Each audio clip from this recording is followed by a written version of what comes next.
আজ স্পেশাল দিনে কোকোকে দিলাম একটা স্পেশাল ট্রিট, যা তার রিয়াকশন দেখে তোমরাও বুঝে যাবে it was the best meal of his day. তো চলো শুরু করে ফেলি। Hello everyone, welcome to my channel. আজকে আমি তোমাদের সাথে শেয়ার করব আমার দুষ্ট আদরের বিড়াল কোকোর খাবারের গল্প। সে কী কী খেতে ভালোবাসে আর কিভাবে আমি ওর জন্য সব খাবার প্রস্তুত করে থাকি, সব কিছুই থাকছে আজকের ভিডিওতে। তো চলো শুরু করে ফেলি কোকোর ফুডি লাইফ। আর তোমরাও যদি কোকোর সাথে এই ফুডি অ্যাডভেঞ্চারটা উপভোগ করতে চাও তাহলে সাবস্ক্রাইব করে আমাদের সাথেই থেকো। তো প্রথমেই আমি এখানে নিয়ে নিয়েছি একটা ছোট মুরগির বাচ্চা। কোকোর বয়স ও সাইজ অনুযায়ী তার পুষ্টি চাহিদা পূরণে এটা একদম পারফেক্ট। তোমরা যে কোনো সুপার শপে এটা ইজিলি পেয়ে যাবে। এরপর মুরগিটাকে আমি পিস করে কেটে নিয়েছি এবং পরিষ্কার করে ধুয়ে নিয়েছি। কোকো আবার মাঝখানে দেখছিল এসে, তার সামনে একটু দিয়ে দেখতেই সে মুখ দিচ্ছিল। তো যাই হোক, এবার একটি পাত্রে অল্প পরিমাণ পানি নিয়ে তাতে 1 চিমটি লবণ দিয়ে মুরগিটাকে ভালোভাবে সেদ্ধ করে নিব। মেক শিওর দ্যাট মাংসটা খুব ভালোভাবে সেদ্ধ হতে হবে, কাঁচা একেবারেই দেওয়া যাবে না। তো দেখতেই পাচ্ছ মাংস প্রায় সেদ্ধ হয়ে যাওয়ার পথে, বলক চলে এসেছে ভালো মতো। এবার এটাকে একটা সাইডে পানি সহ রেখে দিব। এখন একটা প্লেটে কিছু পরিমাণ সবজি নিয়ে নিচ্ছি। এখানে রয়েছে আলু, মিষ্টি কুমড়া ও পেঁপে।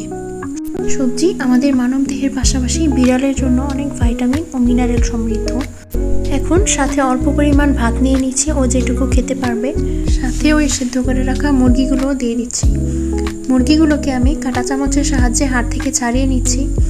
ও এখনও অনেকটাই ছোট, তাই হাড় বেছে বেছে দেওয়ার চেষ্টা করি। হাড় ছাড়ানো হয়ে গেলে মাংস ও সবজি ভাতের সঙ্গে খুব ভালো করে মিক্স করে নিব।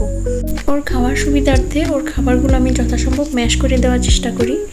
ওর খাবারটা আমার কাছে হালকা শুকনো মনে হচ্ছিল, তাই খাবারের কনসিস্টেন্সি ঠিক রাখতে সাথে মুরগির সিদ্ধ করা পানি একটু একটু করে অ্যাড করে নেব। বিড়ালরা নর্মালি পানি একটু কম খায়, আর কিটেন যারা তারা তো একেবারেই পানি খেতে চায় না। তাই খাবারটা একটু জুসি রাখলে বা ঝোল ঝোল করে রাখলে তাদের খেতে সুবিধা হয়। আমার কাজ এখন ডান, সুন্দর করে মাখানো শেষ। এবার খাওয়ার পালা। খাবার সার্ভ করে তাকে একটু ইশারায় ডেকে দেখলাম যে খাবারের ডাকে সে কিভাবে ছুটে এসে এই তো কেমন দৌড়ে চলে এলো।